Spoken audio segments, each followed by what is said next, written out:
ஓம் கிருஷ்ணாய பரமாத்மனே நமः. ஸ்ரீமத் பகவத்கீதை 8வது அத்தியாயம் அக்ஷர பிரம்ம யோகம். பகவான் உபாசனா மார்க்கத்துல உபாசனா யோகத்தின் மூலமாக ஒருவன் என்ன பலனை அடைய முடியும் அப்படிங்கிற விஷயத்தை, அதாவது சகுண பிரம்ம உபாசனா பண்ணும் பொழுது அவனுக்கு கிடைக்கக்கூடிய பயன்கள் என்ன, அவன் எந்த லோகத்தை அடைகிறான், அந்த லோகத்தில் அவனுக்கு என்ன பலன்கள் கிடைக்கிறது அப்படிங்கிற விஷயங்களை சொல்லி கொண்டு வந்தார். அதுக்கப்புறம் கடைசியா நம்ம என்ன பார்த்தோம்னா, இந்த டிஃபரன்ஸ் பிட்வீன் உபாசனா அண்ட் சகுண பிரம்ம உபாசனா அண்ட் நிர்குண பிரம்ம உபாசனா. நிர்குண பிரம்ம உபாசனையை ஒருத்தன் பண்ணும் பொழுது அவனுக்கு திரும்பி வர்றது அப்படிங்கிறது புனராவர்த்தத்தை அப்படிங்கிற ஒரு பலன் அவனுக்கு கிடைக்கிறது. அந்த உபாசனைங்கிறது எப்படி அந்த பலன்கிறது கிடைக்கிறது அப்படின்னு ஆரம்பிச்ச, எல்லாமே அடங்கி இருக்கக்கூடிய அவ்வியக்தமாக இருக்கக்கூடிய மாயையிலிருந்து வெளிப்பட்டவை அனைத்தும் திரும்ப மாயையிலேயே ஒடுங்குகிறது. பிரளயத்தின் போது, மகா பிரளயத்தின் போது அந்த மாயையும் சேர்ந்து அந்த அவ்வியக்தமாக இருக்கக்கூடிய பிரம்மனில் ஒடுங்குகிறது அப்படிங்கிற விஷயத்தை 20வது ஸ்லோகத்துல சொன்னோம். அந்த பரம்பொருளானது, அந்த பிரம்மமானது எது அழிந்தாலும் அது அழிவதில்லை, அது யாண்டும் இருக்கக்கூடிய பரம்பொருளாக இருக்கிறது அப்படின்னு சொன்னார். அது சொல்லிட்டு அடுத்த ஸ்லோகத்துல என்ன சொன்னார் அப்படின்னா, அந்த அவ்வியக்தமான எப்பொழுதுமே அழியாத, அழிவே இல்லாத அக்ஷரமாக இருக்கக்கூடிய அந்த பரம்பொருள் அப்படின்னு எதை சொன்னதோ அதையே யார் குறிக்கோளாக வைத்துக் கொண்டிருக்கிறார்களோ, அதையே யார் குறிக்கோளாக வைத்துக் கொண்டிருப்பார்கள்? நிர்குண பிரம்ம உபாசனை பண்ணக்கூடிய, சிரவண மனன நிதித்தியாசனம் பண்ணி கொண்டிருக்கக்கூடிய, வேதாந்தம் படிக்கக்கூடிய ஸ்டூடெண்ட்ஸ் அப்படின்னு புரிஞ்சுக்கும். அவர்களுக்கு அதுதான் குறிக்கோள். அந்த நிர்குண பிரம்மத்தை அறிவது அப்படிங்கிறது தான் குறிக்கோள். ஐக்கியத்தை அறிவது அப்படிங்கிறது தான் குறிக்கோள். அந்த பெரியோர்கள் அவர்களுக்கு என்ன கிடைக்கிறது அப்படின்னா, எப்பிராபிய நிவர்த்தந்தி, அந்த அந்த இடத்தை அவர்கள் அடைகிறார்கள்னா இந்த இடத்துல ஏதோ இடத்துக்கு போறாங்க அப்படின்னு அர்த்தம். அதை அறிகிறார்கள் இல்லையா, அவர்களுக்கு மீண்டும் வருவது அப்படிங்கிறது கிடையாது. அதுதான் என்னுடைய இடம் அப்படிங்கிறது. அதுதான் என்னுடைய இடம்னு சொன்ன என்ன அர்த்தம்னா, ஒரு இடத்துல இருக்கேன், எல்லாரும் வாங்க, அங்கிருந்து நீங்க எல்லாம் திரும்பி வர மாட்டீங்க அப்படின்னு அர்த்தம். இங்கேயும் இடம் அப்படின்னு சொன்னா அதுதான் என்னுடைய இடம்னா, தாம அப்படின்னா என்னுடைய உண்மை ஸ்வரூபம், அதை நீ அறியணும் அப்படிங்கறத உணர்த்து. இப்ப எது திரும்பி வர வேண்டியது இல்லையோ அது அப்படின்னா, திரும்பி வர வேண்டாத ஒரு விஷயம் எது அப்படின்னா, இறைவனை முழுமையாக அறிவது. இந்த இடத்துல நாம நல்லா புரிஞ்சுக்கணும், இறைவனை மாத்திரம் முழுமையாக அறிவது அப்படிங்கிறது கிடையாது. இறைவனை அறிவது, தன்னை அறிவது, இறைவனுடைய படைப்பை அறிவது, இவற்றுக்குள்ள சம்பந்தங்களை அறிவது, எங்கு ஐக்கியம் அப்படிங்கிறது அறிவு. இதை அறியும் பொழுது அதுதான் நான் அப்படிங்கிற அந்த அந்த அழியாத இடம் எதுவும் அதுதான் நான், அந்த அழியாதது எதுவும் அதுதான் நான். அப்போ பிரம்மன் அப்படிங்கிறது வேற ஒண்ணும் கிடையாதுப்பா, நான் தான் அந்த பிரம்மஸ்வரூபமாக இருக்கிறேன்.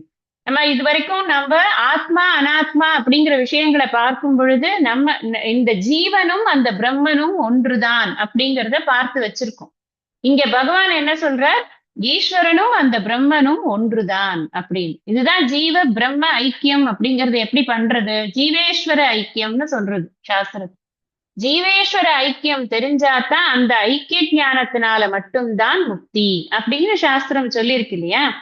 ஒன்ஸ் அந்த பிரம்மன் நமக்கு தெரிஞ்சிடுது அப்படின்னு சொன்னா, அப்போ நமக்கு திரும்ப வர வேண்டிய அவசியம் கிடையாது அப்படின்னு அடுத்த ஸ்லோகத்துல சொன்னேன். ரீகேப் தான் போட்டு இருக்கேன்.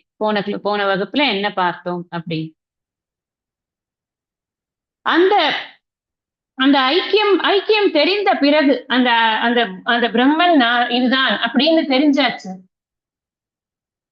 உயிர்கள் எவருடைய அந்தஸ்தானி அப்படிங்கிற அடுத்த ஸ்லோகத்துல பூதானி எஸ்ய அந்தஸ்தானி ஏன இதம் சர்வம் அப்படிங்கிற எதனுடைய எதனில் அந்த பூதங்கள் அனைத்தும் இருக்கின்றனவோ. சோ அந்த பிரம்மன்கிறது தனித்து இருக்கிறது இல்ல, அதுலதான் அனைத்தும் இருக்கிறது, அனைத்திலும் அது இருக்கிறது. அதுதான் இந்த சூக்ஷ்மமே.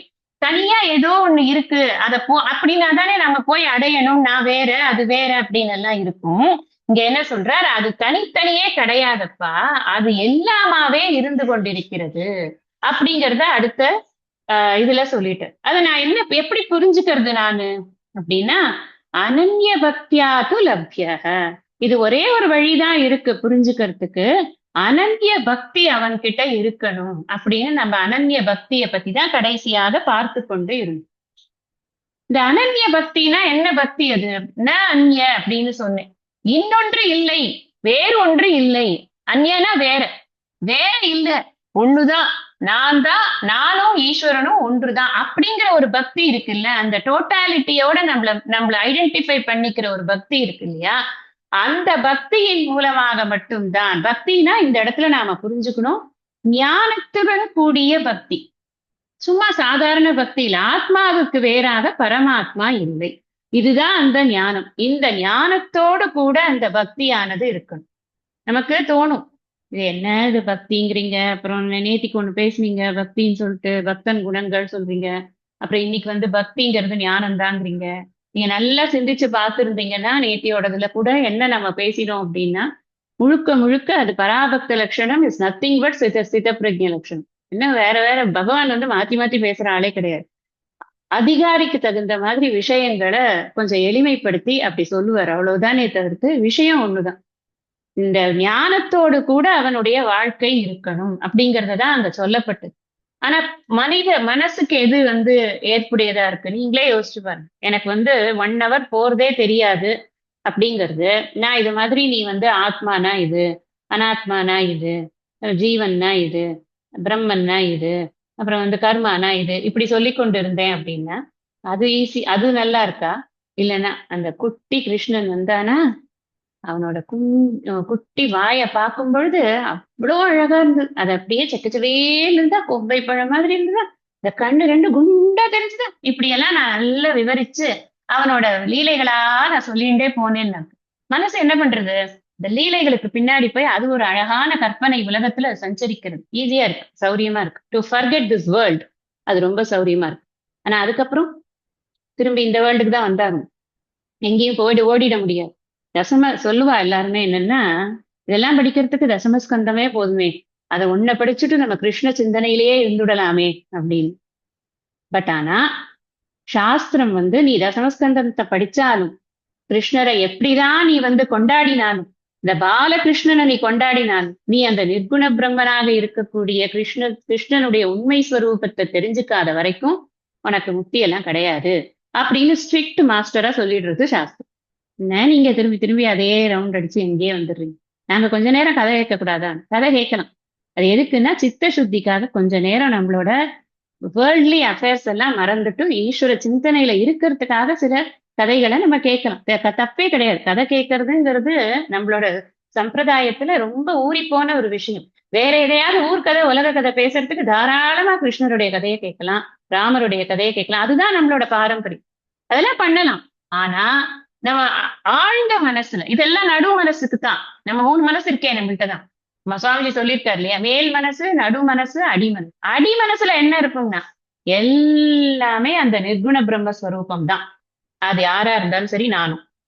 அப்ப அது மாத்திரம்தான் இருக்கு, இரண்டாவதாக ஒன்று இல்லை அப்படிங்கறத இந்த அடிமனசுல ஆழமா போய் உக்காந்துக்கணும். உரமென்னும் தோட்டியான் ஓர் 5ம் காப்பான், வரன் என்னும் வைப்பிற்கோர் வித்து. அந்த உரமாகணும், அந்த அறிவு நம்மயமாகணுங்கிறதுக்காக தான் இத்தனை விஷயங்களை பகவான் நமக்கு சொல்ற. இப்ப சின்ன குழந்தையா இருக்கிறச்சே யாராவது அடிச்சுட்டா அப்படின்னா, நான் அடிக்கிறேன் பார், முன்னாடியே அடிக்கிறேன் பார், பட்டு அடிக்கிறேன் பார் அப்படின்னு அடிச்சா அந்த குழந்தைக்கு ஒரு சந்தோஷம். அப்பா நான் என்ன அடிச்சவனா அடிச்சுட்டா, எங்க அம்மா என் மேல எவ்வளவு கேர்ஃபுல்லா கேர் எடுத்துக்கிறா அப்படின்னு தோணும். எனக்கு 20 வயசு ஆகும்போது எங்க அம்மா இந்த மாதிரி அடிக்கிறேன், அம்மாவை கொண்டு போய் நான் கீழ்பாக்கத்தை சேர்த்து. ஏன்னா எனக்கு மெச்சூரிட்டி வந்துடுது. நான் அப்ப என்ன நினைக்கிறேன், அடிச்சது பலன் இதுக்கு பிரதி கிடையாது, அதை நான் மன்னிக்கிறது தான் பிரத்தின்னு நான் என்னோட மெச்சூரிட்டி லெவல மாத்திக்கிறேன். ஆனா அம்மா அப்படியே இருந்தாங்க, மாறது இல்லையா, நம்மளோட மெச்சூரிட்டி லெவல் மாறுறது இல்லையா? அது மாதிரிதான் ஆரம்பத்துல நம்ம சகுன பிரம்ம உபாசனை எல்லாம் பண்ணலாம். we must elevate to நிர்குண பிரம்ம உபாசனை. அதைத்தான் பகவான் இங்க சொல்றார். ஞானத்துடன் கூடிய பக்தி, அனன்ய பக்தி, அதன் மூலமாக மட்டும்தான் நீ அடையலாம். இதை எதுக்காக சொல்லணும்? அனன்ய பக்தினால் தான் அடையணும். அது அனன்ய பக்திங்கிறது ஞானபூர்வகமான பக்தி தான் அப்படின்னு ஏன் சொல்லணும்? அதுக்கு என்ன லாஜிக் அப்படின்னா, நீங்க ஒரு ஒரு லிமிட் இருக்கிறது அப்படின்னு, அதாவது எப்படி சொல்றது அப்படின்னா, ஒரு வரையறைக்குட்பட்ட ஒரு விஷயத்தை நீங்கள் உபாசனை பண்ணி அந்த வரையறைக்குட்பட்ட விஷய இதுக்குள்ள ஐடல் வர்ஷிப் அதுக்குள்ள நீங்க வந்து உங்களுடைய எல்லா எஃபர்ட்ஸும் போட்டீங்கன்னா வரையறைக்குட்பட்ட பலன் தான் நமக்கு கிடைக்கும். அதாவது finite efforts will give finite results. அதான் விஷயம். நீ நம்ம வந்து வரையறைக்குட்பட்டதாக நம்மளுடைய இது இருக்கு. ஒரு ஒரு ஒரு சிலைக்குள்ளதான் அந்த எல்லாமே இருக்கு. நம்ம சிலைதான் வந்து பெருசு அப்படின்னு நம்ம நினைத்து கொண்டு பண்ணும் பொழுது அதற்கு அளவுக்குத்தான் நமக்கு பலனானது கிடைக்கும். ஆனா இங்க நாம நிர்குண உபாசனைன்னு சொல்லும் பொழுது அது அந்த வரையறைகளை எல்லாம் தாண்டி சர்வகத சைத்தன்யத்தை தான் நாம அறிந்து கொள்வதற்காக படிக்கிறோம், அதைத்தான் உபாசனை பண்றோம். அப்படிங்கிறதுனால அது கொடுக்கக்கூடிய பலன் இன்ஃபினிட்டா இருக்கும். ஏன்னா அது இன்ஃபினிட்டா இருக்கிறதுனால அது கொடுக்கக்கூடிய பலனும் நமக்கு அப்படி இருக்கு. அதனாலதான் பகவான் இன்ஃபினிட்ங்கிறது என்ன பெரிய பலன் கிடைக்கிறது அப்படின்னு நினைக்கிறதுக்காக அதை சொல்லல. திரும்பி வர வேண்டாம், அதுதான் விஷயம். இன்ஃபினிட் பலன்னா என்ன? ஃபைனைட் இன்ஃபினிட்ங்கிறது எதை வச்சு சொல்றோம்? நமக்கு எனக்கு வரையறைக்குட்பட்ட பலன்கிறது எனக்கு மீண்டும் பிறவி வரும்னா அது வரையறைக்குட்பட்ட பலன். எனக்கு மீண்டும் பிறவி இருக்காது அப்படின்னா அது வரையறைக்கு உட்படாத பலன். அவ்வளவுதான். நானும் வந்து விபுவா மாறிடுவேன். விபு அப்படின்னா என்ன? சர்வகதமா இருக்கக்கூடிய சைத்தன்ய ஸ்வரூபமாக நானும் இருப்பேன். அப்படிங்கிறது தான் அந்த விதேக முக்தி போது நமக்கு அந்த அந்த ஒரு ஸ்திதி நமக்கு வேணும். அப்படின்னா நாம என்ன பண்ணணும் அப்படிங்கிறத இங்க நம்ம பார்ப்போம். அதனால எங்க எல்லாத்துக்குள்ளேயும் பிரம்மன் தான் இருக்கு அப்படிங்கிறது, எல்லாமே பிரம்மன்ல தான் இருக்கு அப்படிங்கிறது இத புரிஞ்சுக்கணும் ஃபர்ஸ்ட். எல்லாமே பிரம்மன்ல தான் அடங்கி இருக்கு. அதனாலதான் ஈஷாவாசியம் சொல்றது இதம் சர்வம், அது ஆச்சாதனீயம் அப்படின்னு சொல்றது. எல்லாத்தையும் அது பரவி விரவி இருக்கிறது.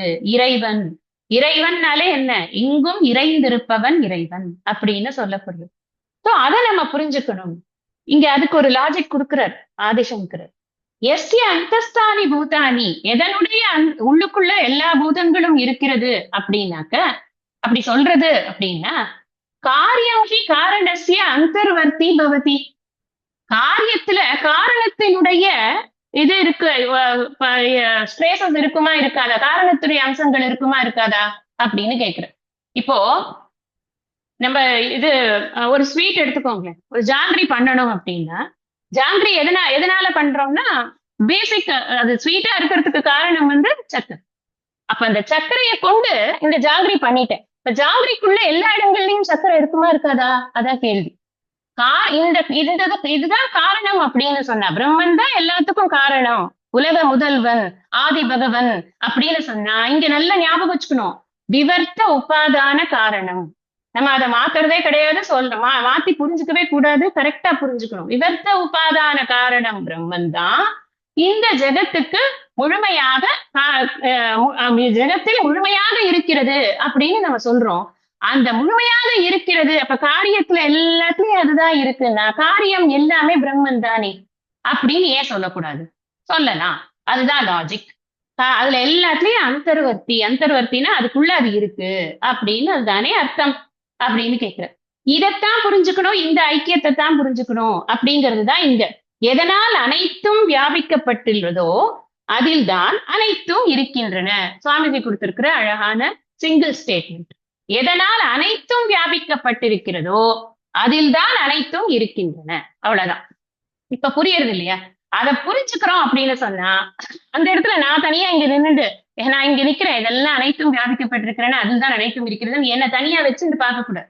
அதுதான் நான் அங்கதான் இருக்கேன், எனக்குள்ளேயும் அது எல்லாம் இருக்கு, நான் தான் எல்லாமே அப்படின்னு நாம எல்லாத்தையும் நம்மள அங்க வச்சு பார்க்க ஆரம்பிச்சோம்னா தான் இந்த விஷயம் புரியும். இந்த நான்கிறத ரீப்ளேஸ் பண்ணிடும். நான்கிறது பிரம்மன்.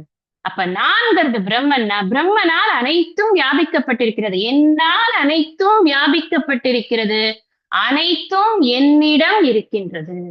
அது புரியறது இல்லையா? அப்படி புரிஞ்சு கொண்டாய் என்றால் நீ திரும்ப வர வேண்டாம்ப்பா அப்படிங்கிற. புரிஞ்சுக்கல அப்படின்னு சொன்னாலும் ஆயுசு இருக்கிற வரைக்கும் திரும்ப திரும்ப இந்த டெக்ஸ்ட் புரியலனா அந்த டெக்ஸ்ட், அந்த டெக்ஸ்ட் புரியலனா இந்த டெக்ஸ்ட், மாத்தி மாத்தி உட்கார்ந்து உன்னோட குருநாதரோட உட்கார்ந்து மல்லு கட்டி படி எப்படியாவது. அதுதான் இங்க ஸ்டேட்மெண்ட் நமக்கு நமக்கு கன்வே பண்ற விஷயம். இன்னைக்கு நம்ம 23வது ஸ்லோகத்துல இருந்து படிக்கலாம். यत्र काले त्वनावृत्तिम् आवृत्तिम् चैव योगिनः प्रयाता यान्ति तं कालं वक्ष्यामि भरतर्षभ. हे भरतर्षभ, यत्र எந்த காலே காலத்தில் பிரயாதா ஷரீரத்தை விட்டு பயணப்படும் யோகினக து யோகிகளோ அனாவிருத்திம் திரும்பி வராமையும் ஆவிருத்திஞ்ச ஏவ திரும்பி வருதலையும் யாந்தி அடைகிறார்களோ அந்த காலம் காலத்தை, இந்த இடத்துல காலத்தை அப்படின்னா பாதையை பற்றி வக்ஷ்யாமி கூறுவேன். ஏ பரதர்ஷவ, எந்த காலத்தில் சரீரத்தை விட்டு பயணப்படும் யோகிகளோ திரும்பி வராமையும் திரும்பி வருதலையும் அடைகிறார்களோ அந்த காலத்தை பற்றி பாதையை பற்றி கூறுவேன். இந்த இடத்துல இதுக்கு பேர் பிரதிஜ்ஞா வாக்கியம் அப்படின்னு பேர். பகவான் ஒரு ஸ்டேட்மெண்டா சொல்றார். உனக்கு நான் இப்ப அடுத்தது ஒரு டாபிக் ஆரம்பிக்கிறேன். 3 டாபிக் பார்த்தோம். நம்ம முதல்ல ஒரு டாபிக் பார்த்திருக்கோம். இந்த சகுண பிரம்ம தியானத்தினால ஒரு உபாசகனுக்கு கிடைக்கக்கூடிய லோகம் என்ன, அந்த லோகம் நிரந்தரம் இல்லையா, அதுல இருந்து அவன் அங்கே இருப்பானா திரும்பி வருவானா, அது எந்த லோகம் வரைக்கும் அவன் போனா திரும்ப வருவான், எந்த லோகத்துல திரும்ப வர மாட்டான், இத்தனை விஷயங்கள் முதல்ல சொல்லியாச்சு. அதுக்கப்புறம் எப்பவுமே திரும்ப வர வேண்டானா அதுக்கு அவனுக்கு என்ன அறிவு இருக்கணும், அந்த விஷயத்த சொல்லியாச்சு. அதாவது என்னோட சாய்ஸ் இந்த உலகமா இல்லை கடவுளா, இந்த ரெண்டுல எந்த சாய்ஸ ஒருத்தன் எடுக்கிறானோ அந்த சாய்ஸ்க்கு தகுந்த பலன் அவனுக்கு கிடைக்கிறது அப்படிங்கிறது தான் இந்த 20, 21, 22 நம்ம பார்த்தோமே. இதனுடைய முக்கியமான விஷயம் என்னன்னா, நீ என்னை இந்த இதுல முன்னாடி சொன்னார் பாருங்க, இது எங்க கனெக்ட் பண்ணி புரிஞ்சுக்கணும் அப்படின்னு சொன்னா, எம் வாபி ஸ்மரன் பாவம் தெஜத்யந்தே கலேபரம் 6வது ஸ்லோகத்துல சொன்னோம். அடுத்ததுல சொன்னார், தஸ்மாத் சர்வேஷு காலேஷு மாமனுஸ்மர யுத்தியச்ச மையர்ப்பித மனோபுத்திகி மாமே வைஷ்யஸ்ய சம்சய. இந்த எம் வாபி ஸ்மரன் பாவம் தெஜத்யந்தே கலேபரம்ங்கிற விஷயத்த முதல்ல உபாசனையினுடைய பலனாக பார்த்தாச்சு. அந்த காலேச்ச மாமேவ ஸ்மரன் முக்த்வா கலேபரம்ங்கிறது அது ஒரு ஸ்டேட்மெண்ட். நீ என்ன நினைக்கிறியோ அதுதான் உனக்கு ஆக போற. நீ எதெல்லாம் நினைக்கிறியோ அதெல்லாம் ஆகும். நீ என்னை நினைச்சால் என்னையே அடைவ. அத இந்த 20, 21, 22 நமக்கு சொல்லிட்டு, என்னைங்கிறது அந்த இடத்துல தூய உணர்வுன்னு நம்ம புரிஞ்சிடணும்னா இன்னும் கொஞ்சம் பெட்டர் கிளாரிட்டி நமக்கு கிடைக்கும். ஈஸ்வரன் சொல்லியாச்சுன்னா அது சகுண பிரம்ம உபாசகனுக்கும் ஈஸ்வரன் தான் டார்கெட். அதனால அங்க அவன் போய் பிரம்மலோகத்துல போய் திரும்ப வரான், பிரம்மலோகத்துக்கு போகாம திரும்ப வரான். வேரியஸ் காம்பினேஷன்ஸ் நம்ம பார்த்தாச்சு ஏற்கனவே, திரும்பி அவ்வளவு உள்ள நான் போறது. இப்ப இந்த இதுல இந்த 3 ஸ்லோகம் நம்ம எதுக்காக பார்த்திருக்கோம் அப்படின்னா, வாட் சாய்ஸ் ஐ மேக். நான் ஆஸ் அ ஜீவன் எனக்கு சாய்ஸ் கொடுக்குறாரு பகவான். நீ ஒண்ணு இந்த தத்துவத்தை சூஸ் பண்ணிக்கோ, இந்த இறைவனை நீ அறியணும் அப்படிங்கிற தத்துவத்தை நீ சூஸ் பண்ணிக்கோ. இல்ல அப்படின்னா இறைவனை கொண்டாடு, நீ உபாசனை பண்ணு, அதன் மூலமாக நீ அதற்கான லோகங்களை அடைவாய். அதுதான் இங்க விஷயம், வேற ஒண்ணும் கிடையாது. இப்ப என்ன சொல்றாரு அப்படின்னு சொன்னா, இந்த கிரமமுக்தி சாதகன் அப்படிங்கிறவன் இருக்கான் இல்லையா, இந்த உபாசனை பண்ணி இந்த உபாசனையின் மூலமாக அவன் தன்னுடைய உயிரை இந்த உடலில் இருந்து பிரித்துக் கொள்கிறான், அல்லது நேச்சுரல் டெத் எதுவா இருந்தாலும் சரி. உபாசனையின் மூலமாக இருக்கக்கூடியவனுக்கும் உபாசனை எல்லாம் பண்ணாம இருக்கக்கூடியவனுக்கும் உள்ள வித்தியாசம் என்ன, அது ரெண்டும் சொல்லணும். அதாவது வேடிக்கையா சொல்லுவார் பரமார்த்தாஜி, யாருக்கு ரிட்டர்ன் டிக்கெட்டோட அனுப்புறாங்க, யாருக்கு ரிட்டர்ன் டிக்கெட் இல்லாம அனுப்புறாங்கிற விஷயத்த சொல்ல போறாரு அப்படின்னு அவர் ஒரு ஜோக்குலரா சொல்லு. சோ நம்ம ரிட்டர்ன் டிக்கெட் இல்லைன்னா என்ன அர்த்தம்? ஆ பிரம்ம புவனா லோகா புனராவர்த்தினோர்ஜுன மாமு பேத்தி அப்படின்னு சொன்னாரே, இந்த நீ இந்த பிரம்மலோகம் வரைக்கும் எந்த லோகத்துக்கு போனாலும் நீ திரும்ப வரணும், புனராவர்த்தி. அது நீ பிரம்மலோகத்துக்கு போயாச்சு அப்படின்னா அதுக்கு தகுந்த உபாசனை பண்ணிட்டு அங்க போனியானா நீ திரும்ப வர வேண்டாம். பண்ணாம போனியானா நீ திரும்ப you have to come back அப்படிங்கிறது தான் நம்ம முன்னாடி பார்க்கணும். இங்க வந்து இந்த இந்த உபாசனை பண்ணிட்டு போறவருக்கும் உபாசனை பண்ணாம போகக்கூடியவருக்கும் என்ன பாதை இருக்கு, அந்த பாதை எப்படிப்பட்டதாக இருக்கிறது அப்படிங்கறத பத்தி பகவான் இங்க பேச போறார். இந்த உபாசனை அப்படின்னு சொன்னா அதுல நிறைய உபாசனைகள் இருக்கு. வேதோக்தமாக ஏகப்பட்ட விஷயங்கள் உபாசனையில சொல்லி இருக்கு. நான் அன்னைக்கு கூட உங்ககிட்ட வந்து நீங்க ஜீவனின் சம்சார கதி கேளுங்கோ அப்படின்னு சொன்னேன்.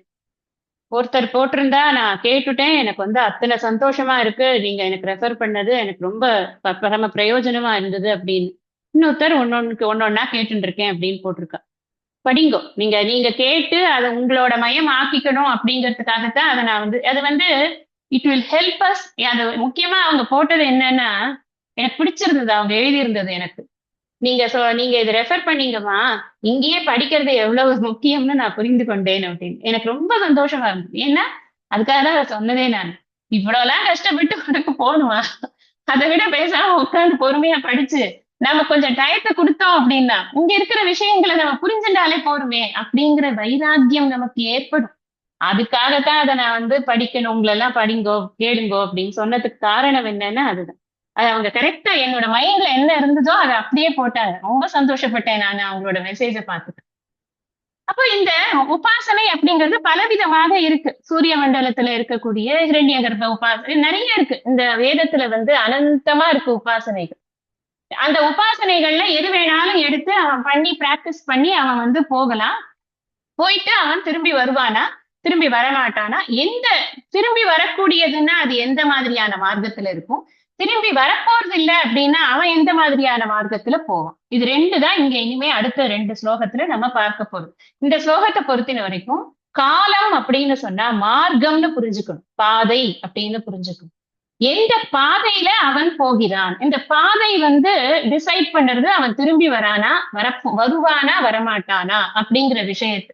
எந்த பாதையில போனா திரும்புறது இல்ல, எந்த பாதையில போனா திரும்புவான் அப்படிங்கிறதுக்காக இதுல வந்து 2 பேர் வராங்க.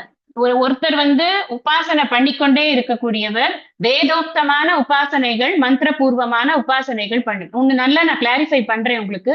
மந்திரபூர்வமான உபாசனைகள் மட்டும்தான் இந்த பிரம்மலோகம் வரைக்கும் போறதுக்கான அதிகாரத்தை எல்லாம் நமக்கு கொடுக்கும், எலிஜிபிலிட்டி எல்லாம் கொடுக்கும்.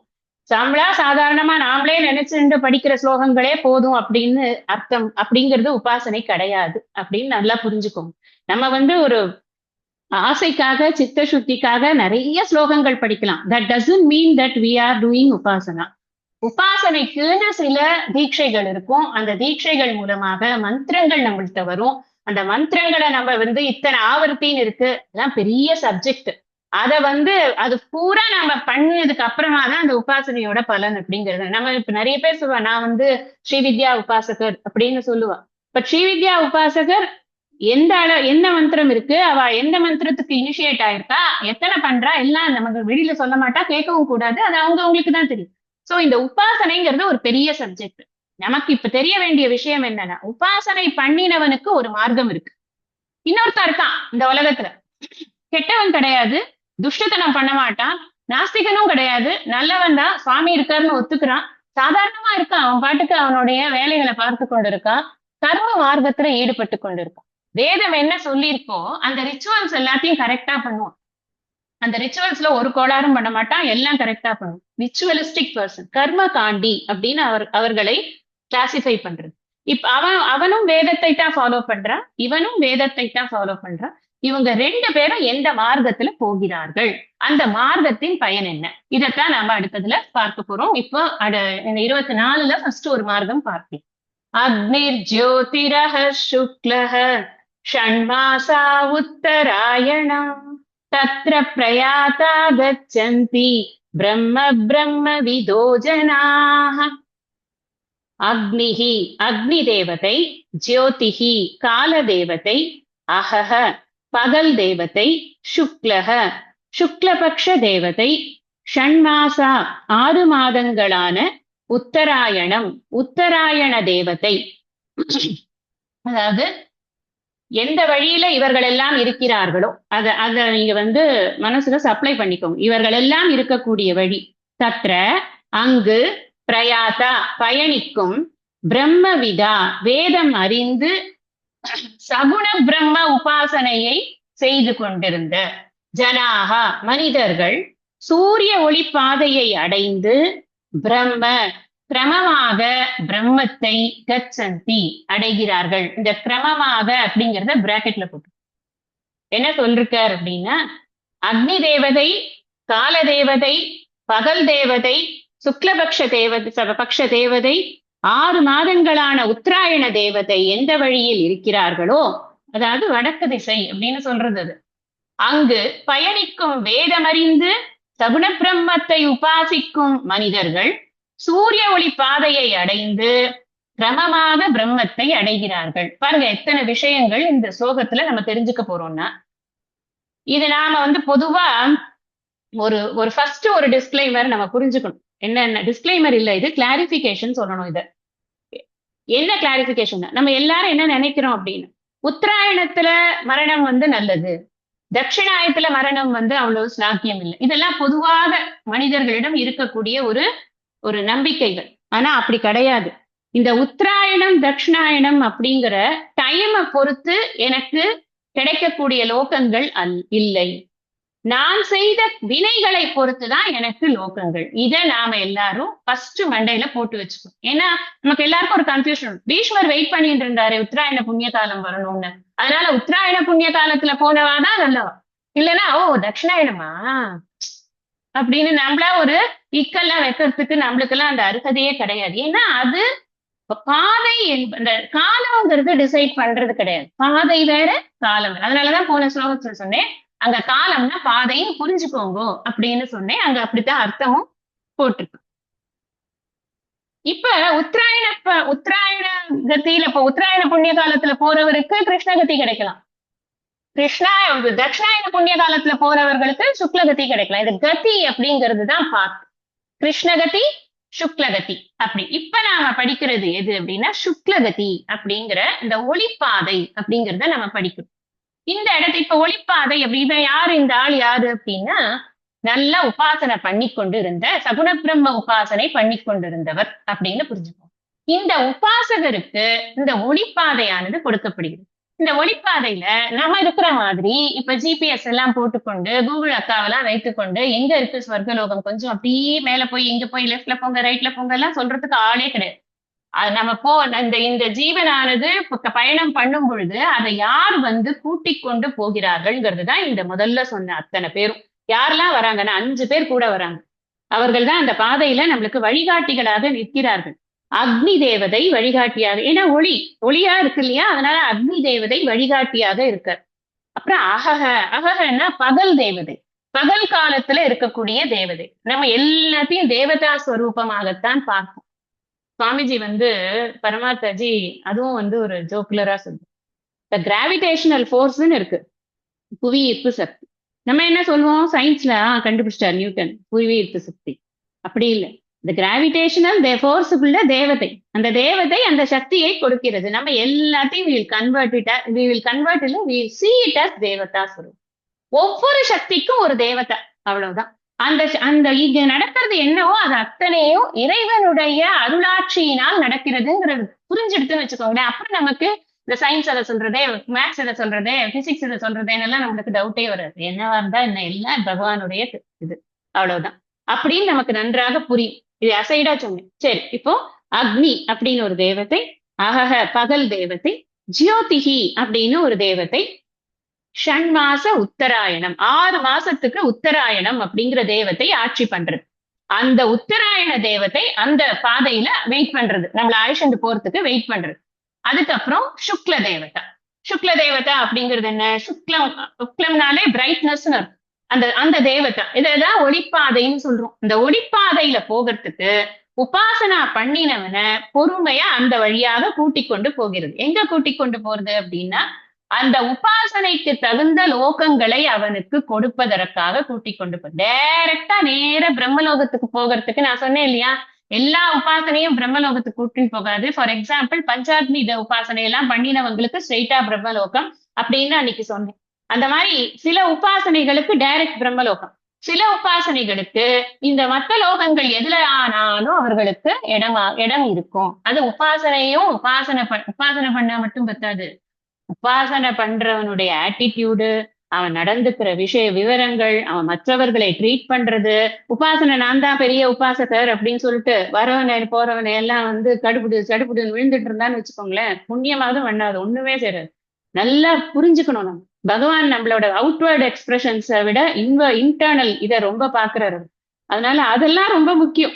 அதனாலதான் நம்ம ககனா கர்மணோ கதிகின்னு முன்னாடி பார்த்தோம். அப்பவே சொன்னேன், அதுக்கு முன்னாடி கர்மண்யேவாதிகாரஸ்திலேயே இந்த விஷயத்த சொன்னேன். ஒரு கர்மா இந்த பலன் தான் கொடுக்குங்கிறதுக்கு நமக்கு டைரக்டா கர்மா வித் பலன் ரிலேஷன்ஷிப்பை போட முடியாது. அதுக்கு நிறைய ஃபேக்டர்ஸ் இருக்கு.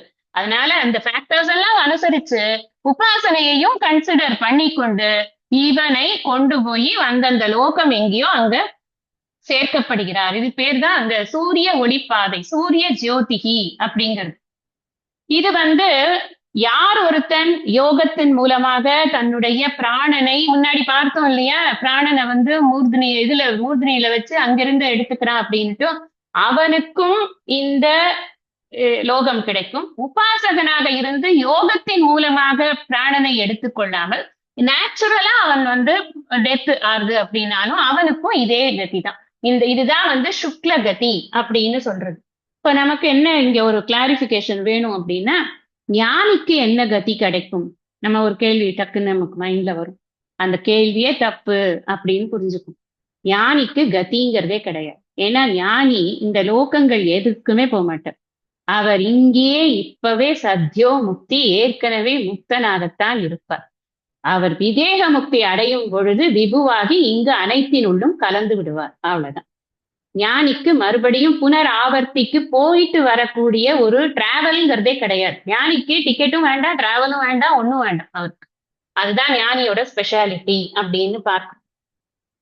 அதே மாதிரி இந்த இடத்துல சொல்லக்கூடிய ஆளை பார்த்தோம்னா, இவர் உபாசிக்கிறவராக இருக்கார். அதனால இந்த ரூட்ல வந்து கர்மிகளுக்கு வேலை இல்லை.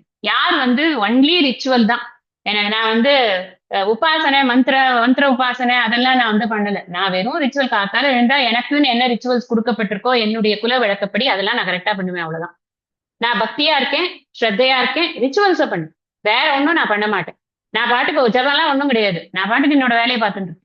ஆனா நான் வந்து கெடுதல் பண்ண மாட்டேன். I lead a good and pious life.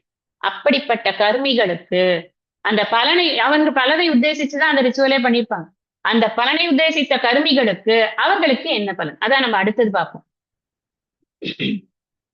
தூமோ ராத்ரிஸ்ததா கிருஷ்ணः ஷண்மாசா தக்ஷிணாயனம் தத்ர சாந்திரமசம் ஜோதிஹி யோகி பிராப்ய நிவர்த்ததே.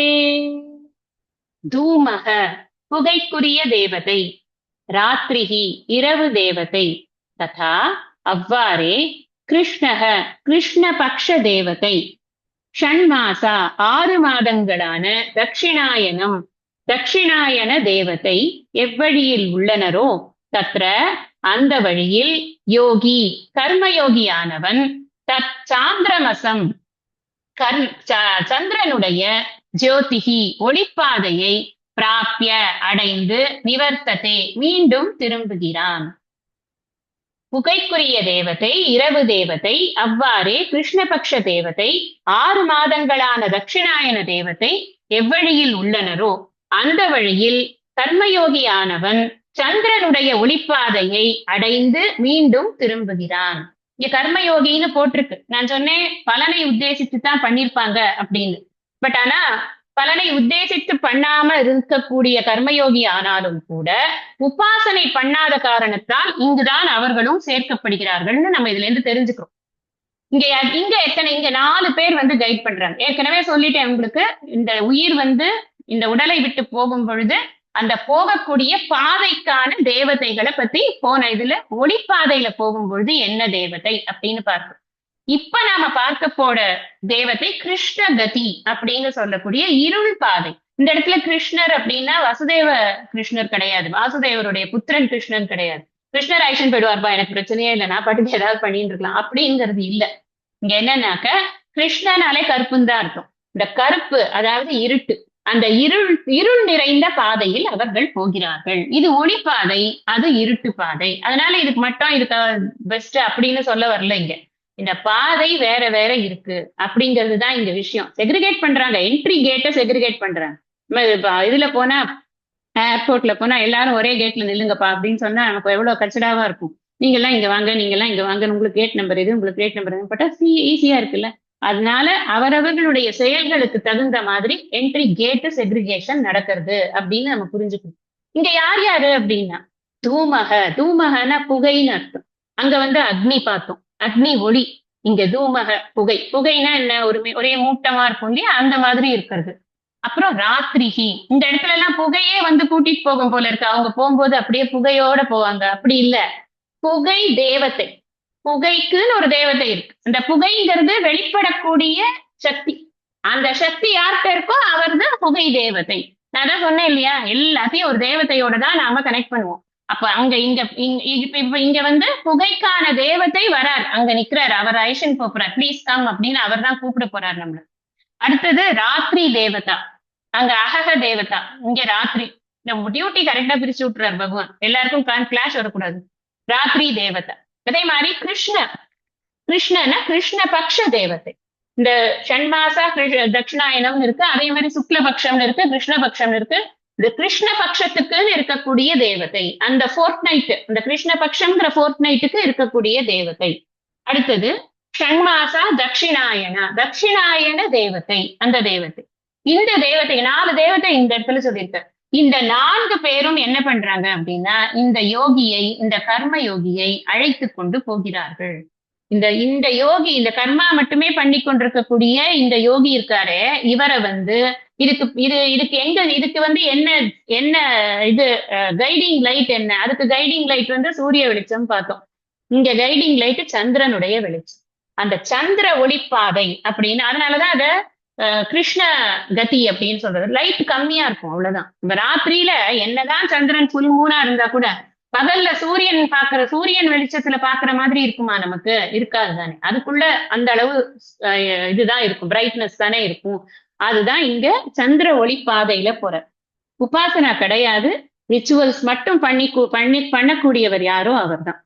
இப்ப உங்களுக்கு ஒரு கொஸ்டின் வரும், எங்க போவார் அவரு, எங்க கூட்டிட்டு போவாங்க அவங்கள, எந்த இடத்துக்கு போய் லேண்ட் ஆவாங்க? நான் உங்களுக்கு முன்னாடி சொல்லியிருப்பேன். இல்ல சில பேருக்கு மந்திரங்கள் எல்லாம் படிச்சு இந்த வீட்டுல சில இதெல்லாம் ரிச்சுவல்ஸ் எல்லாம் பண்ணும்போது சொல்றது மூலமா கேட்டிருக்கலாம்.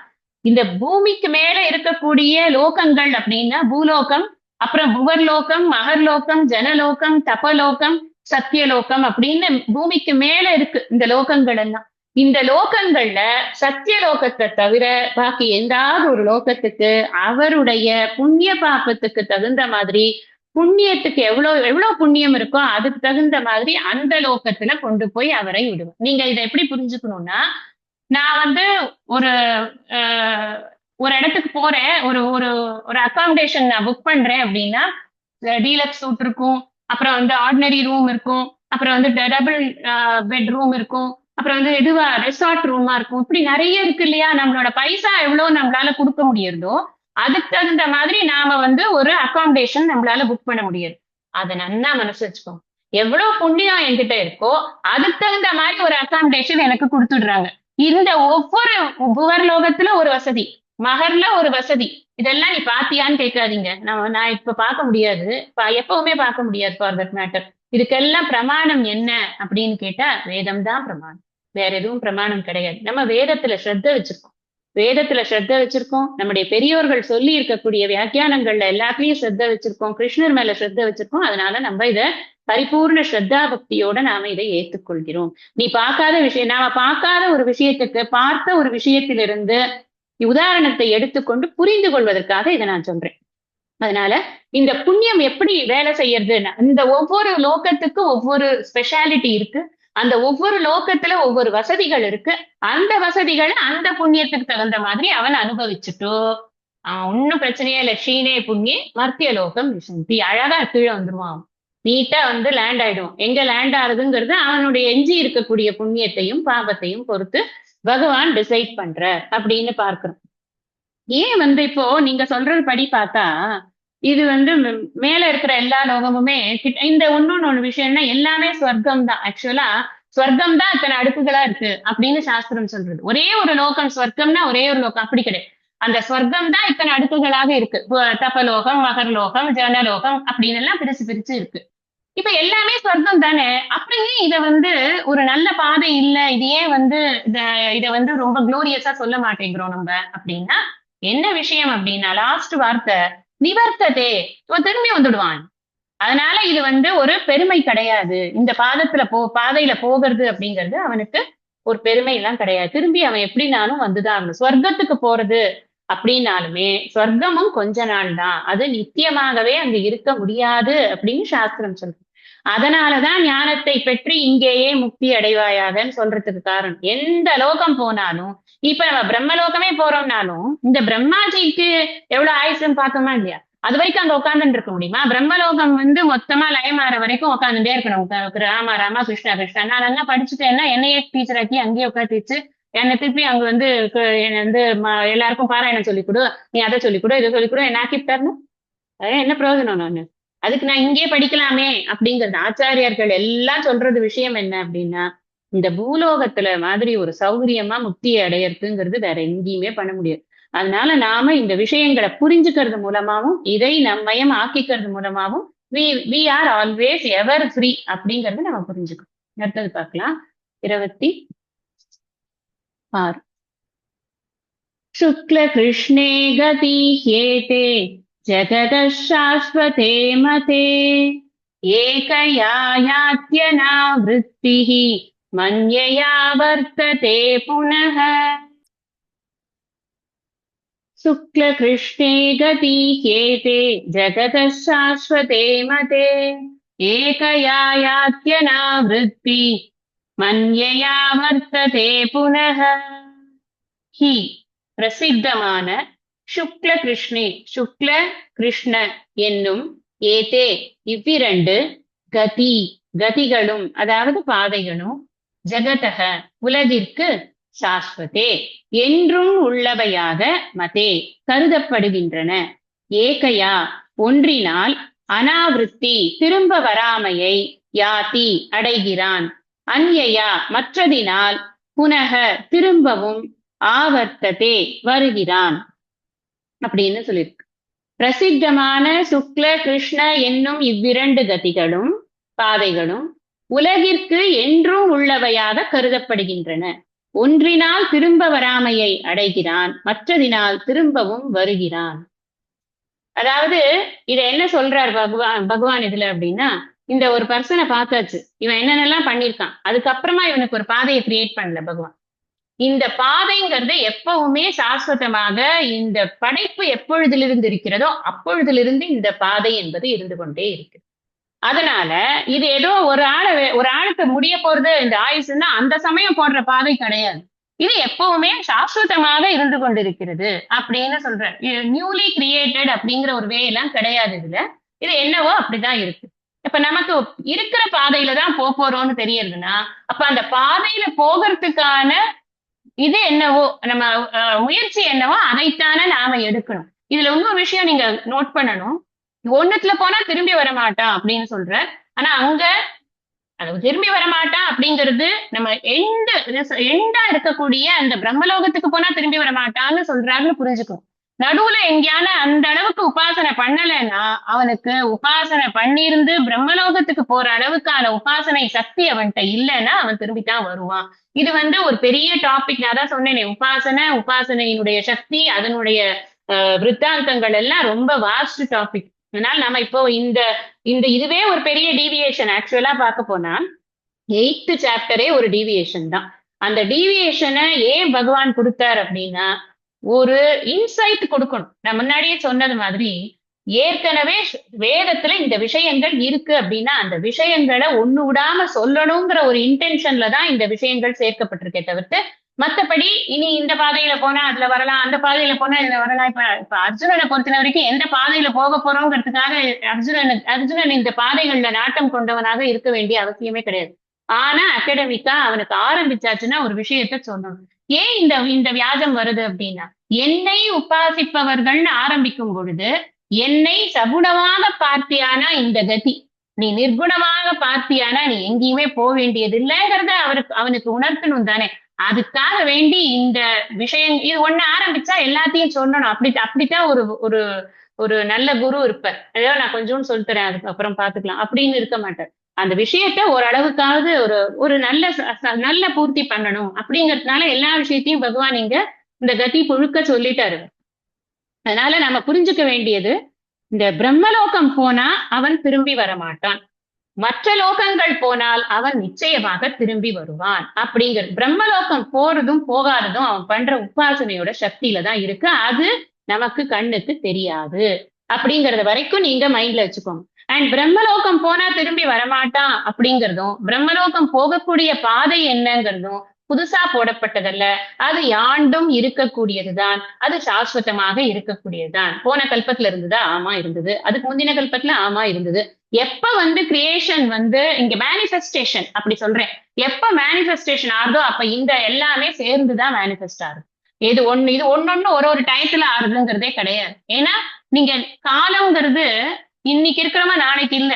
நாளது ஒன்று போல் காட்டி உயிரீரும் வாழது உணர்வார் பெறின் அப்படின்னு சொன்னாரு. அதனால இன்னைக்கு இருக்கிற நாளைக்கு இல்ல. பகவான் வெயிட் பண்ணி இந்த கதியெல்லாம் மெதுவா கிரியேட் பண்ணிக்கலாம்னு வச்சிருந்து கிரியேட் பண்ண மாட்டார். It is an instantaneous creation and it is always there. அதுதான் இங்க சொல்ல வர விஷயம், இந்த ஸ்லோகத்துல சொல்ல வர விஷயம்.